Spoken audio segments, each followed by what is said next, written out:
Assalomu alaykum hurmatli obunachilar. Mana bugun Gujet.com mevalari haqida yana video qilib boshladik. Bu Gujet.com'da asli buni nomi juda ko'p. Yagida goji, goji beri, krasniy almaz, kitayskiy ninja. Shunday qilib bir nechta nomlari bor. Hozirda biz O'zbekistonda yagida goji sotishga taqiq qo'yilgani uchun buni nomini o'zgartirdik. Gujet.com deb nom berdik. Gujet.com. Xalqimiz ancha o'rganishib ham qolishdi Gujet.com'ga ham. Hozir ko'pchiliklar o'sha Gujet.com deb zakaz berishyapti, Gujet.com deb qo'ng'iroq qilishyapti. Bu Gujet.com mevalarimiz juda bir shifobaxsh, oliy darajada shifobaxshligi. Faqat buni doimiy iste'mol qilib yurish kerak. Doimiy iste'mol qilish uchun buni sotib olishga picha qimmatli qiladi. Mana kimdir sharoiti bor, hovlida yashaydi, ili og'iroti bor. O'shanaqa kishilar bir 2 donagina ko'chatdan ekib olsa, bir 2 yilgacha qo'ng'irlashib turadi. Mana shu holat, shu sizdan olib ekuvdim, mana holatga keldi, bu qanday iste'mol qilinadi, qanday bu daraxt rivojlantiriladi degan maqsadda bir 2 yilda o'zi bir yaxshi mutaxassis bo'ladi. Bu Gujet.com kelib chiqishiga oladigan bo'lsak, bu Xitoyda Tibet o'lkasida rivojlantirilgan. Bundan bir 600 yil oldin bir monах tomonidan yaratilgan.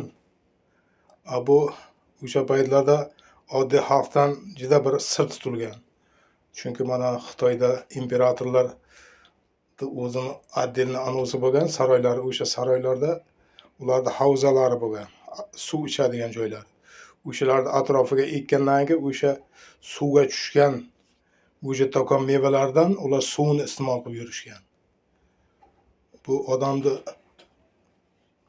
ozdiruvchi, yoshartiruvchi, umrni uzaytiruvchi xususiyatlarga ega-da, doimiy iste'mol qilib yurgan kishida. Keyin hozirda bu Xitoyda juda ham bir yaxshi rivojlantirilgan. Bu Xitoy dunyoni egallab olgan ekspert bo'yicha. Lekin zakaz qilsangiz vaqtiga yetkazib bera olmaydi. Chunki imkonsiz narsa. 1,5-2 oyda yetkazib berib biladi. Bu zakaz ham qilib ko'raylikda Xitoyga. Hozirda mana O'zbekistonda 2018-yildan beri men ekib rivojlantirib kelyapman. 4 yildan beri savdo qilib kelyapman. Chunki o'zim jigar serozga chalingandim. Izlanib o'sha mahsulotni Gujet.com'da izlab topdim. Xitoydan olib keldirdim 4 dona. O'shandan rivojlantirib, hozirgi kunda yaxshi foydalanib turibmiz. Mendan bir qancha insonlar olib foydalanyapti. Deyarli mana sahr kasalida iste'mol qilishyapti. Davlinada, suyak yemirilishida, bo'g'in tortishlarda, mana jigar seryoz, deyarli hamma kasalga to'g'ri keladi-da, faqat doimiy iste'mol qilib yurish kerak. Keyin buni mumkin emas degan joylari ham bor. Mumkin emas kimlarga mumkin emas? Mana 3 yoshdan pastki bolalarga, emizikli ayolga mumkin emas. Homilador ayolga ham mumkin emas deyilgan. Lekin homilador ayolga mumkin degan joyi vrach bilan maslahatli deyilgan. Bu Gujet.com'ga tushunadigan vrachni o'zi yo'q hozirda. Shu uchun hech foydalanmaganim ma'qul. Keyin mana qizil narsaga allergiyasi bor insonlarga mumkin emas. Keyin mana oshqozonda yarasi yo gemoroyda yarasi bor, qon kelib turibdi. O'sha payti mumkin emas. Keyin mana temperatura qilgan payti mumkin emas. Keyin mana qonni suyultiruvchi dorilarga qo'shib iste'mol qilib yurish mumkin emas. Chunki o'zi qonni yaxshi suyultiradi. Qolgan deyarli hamma kasalga to'g'ri kelaveradi. Mana yoshi ulug' insonlar uchun juda ham bir foydali. Odam iste'mol qilib yursa charchoqni ko'p sezmaydi-da. Mana yoshi ulug' insonlar o'zlari yaxshi bilishadi, salga charchaydi, salga toliqadi. O'shalar uchun juda bir yaxshi, odamni bir tetik ushlaydi-da. O'sha uchun ham kunduzgi 2 mal iste'mol qilish kerak degan. 15 gram ertalab, 15 gram obedga. Kechga iste'mol qilmaslik kerak, chunki odamni sal tetiklashtirgandan keyin uyquni qochiradi. Kunduzi 2 marta iste'mol qilingan kechga uyquni yaxshilaydi. O'sha uchun e'tiborli bo'lish kerak shu tomoniga.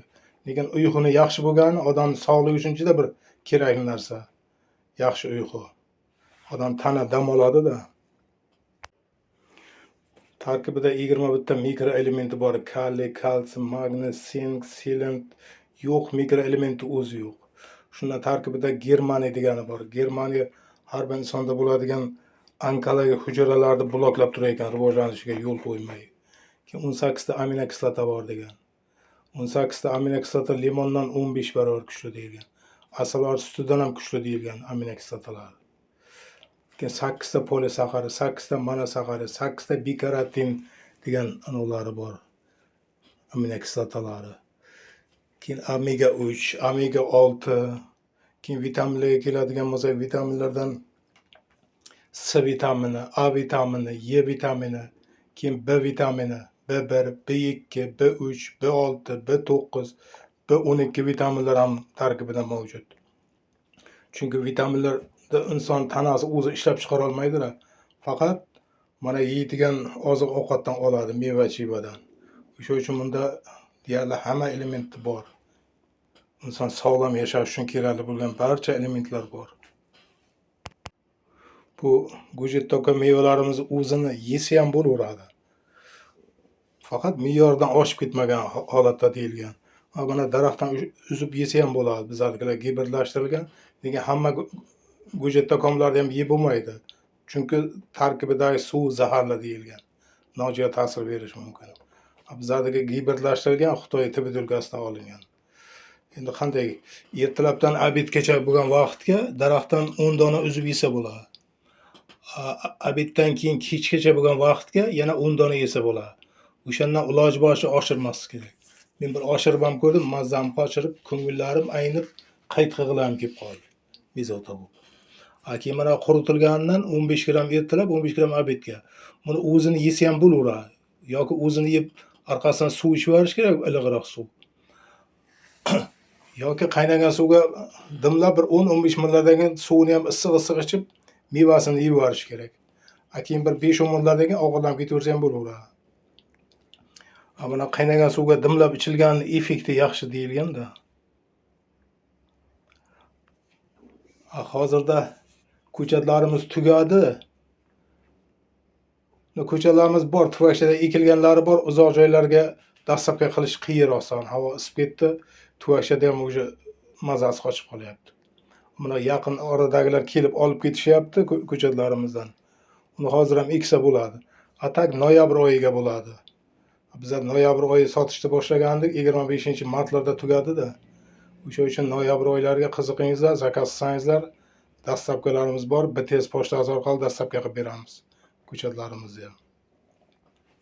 Keyin mevalarimizni 100 grammi 70 ming, 1 kilosining narxi 550 ming sotilyapti. Qiziqingizlar, juda ham bir foydali narsa. Buni har bir kasallikka ichadigan bo'lsangiz, buni sizga foydali tomoni nima? Mana paspinni aptekan dorilardan hammasidan chiqasizlar. Buni iste'mol qiladigan bo'lsangiz, aptekan dorisi bilan davlina, saqir, deyarli hamma kasalliklar uchun shart emas aptekadan dori olib ichib. Buni ichib, effektini bilib boshlaganingizdan keyin doimiy iste'mol qilib yuraverasiz. Faqat me'yordan oshib ketmaslik kerak. Mana aytilgan 15 gramdan. Hozirda ko'plar 15 gramga ham yetkazmayapti, lekin qo'ng'iroq qilishadi, effekt yaxshi deb. Yaxshi, agar effekt beradigan bo'lsa, yaxshi men uchun ham. O'sha uchun qiziqingizlar, qo'ng'iroqlashingizlar, maslahatli qilib iste'mol qilib ketaveringizlar. Doimiy iste'mol qilib yurgan odamda bir mo'jizaviy ta'siri bor-da buni. Deyarli sizda hech bir kasallik bo'lmaydi. Immun ko'taryapti, qonni suyultiryapti, qonni tozalayapti, qon aylanishini yaxshilayapti, modda almashishini yaxshilayapti, ichaklarni tozalayapti, qabziyatni oldinlayapti, hazmni yaxshilayapti, o't qobida dimlanishlar olyapti, jigarni yog'lardan, toksinlardan tozalab beryapti. Mana shu ichaklarni tozalagani, immun ko'targani, modda almashuvini yaxshilagani ko'p kasalliklarni hal qilib beradi. Hozirda mana tanadagi og'doqlarni ham o'sha bilan davolayapmiz. Yaxshi effekt berib boshladi. Lekin uzoq vaqt davolanish kerak.